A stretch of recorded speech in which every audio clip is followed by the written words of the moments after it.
To dominate close-range fights and track targets smoothly in the finals, running the optimal competitive controller setup makes all the difference. Start by dialing in your look sensitivity.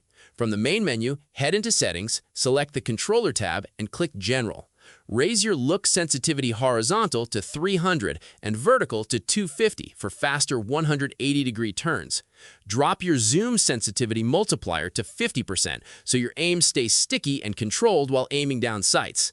Next, refine your analog stick responsiveness.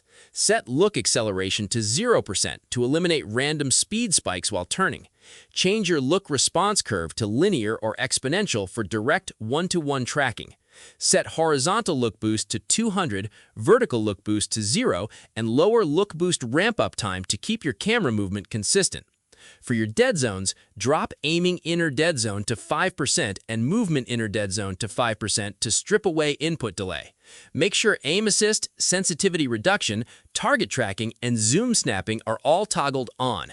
Finally, under controller bindings, switch your preset to directional equipping or directional shield for instant gadget access. Consider subscribing if this competitive setup improved your aim, and see you in the arena.